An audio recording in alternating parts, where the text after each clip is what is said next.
నా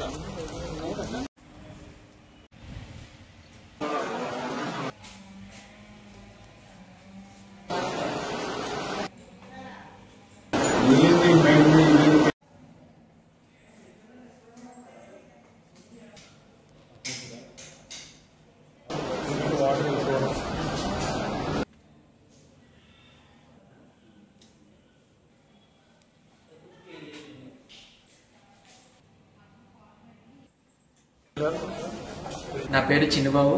నేను పాలకొల్లు ఏరియా హాస్పిటల్లో డయాలసిస్ టెక్నీషియన్ కింద వర్క్ చేస్తున్నానండి. ఇక్కడ మనకి ఏంటంటేనండి 5 HD మిషన్స్, హిమోడయాలసిస్ మిషన్స్ అనేవి రావడం జరిగింది. ఈ పాలకొల్లు సరౌండింగ్లో ఉన్న ప్రతి ఒక్క డయాలసిస్ పేషెంట్కి ఇది ఒక గొప్ప శుభవార్త కింద మనం చెప్పవచ్చు. ఈ యొక్క డయాలసిస్ నిర్మించడానికి కారణం ముఖ్యంగా రామానాయుడు గారి వల్ల జరిగిందండి. ఈ ఏరియా హాస్పిటల్ సరౌండింగ్లో ఉన్న ప్రతి ఒక్క డయాలసిస్ కిడ్నీ వ్యాధితో బాధపడుతున్న పేషెంట్లకు ఇది ఒక మంచి శుభవార్త కింద చెప్పవచ్చు. ఈ యొక్క డయాలసిస్ అనేది ప్రతిరోజు 10 నుంచి 15 మంది పేషెంట్లకు ఉచితంగా డయాలసిస్ చేయడం జరగబోతుంది కదండి.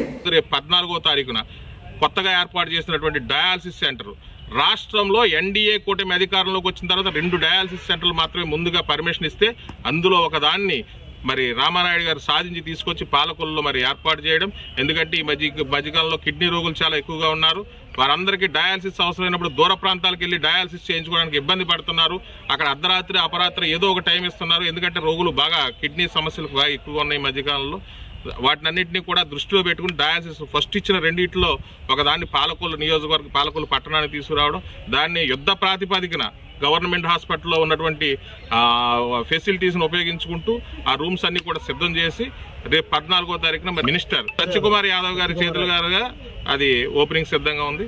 తప్పకుండా ఈ సౌకర్యాన్ని అందరూ ఉపయోగించుకోవాలి. మరి అటువంటి రామానాయుడు గారు మనందరికీ నాయకుడిగా ఉండటం మనందరికీ కూడా ఎంతో గర్వకారణం.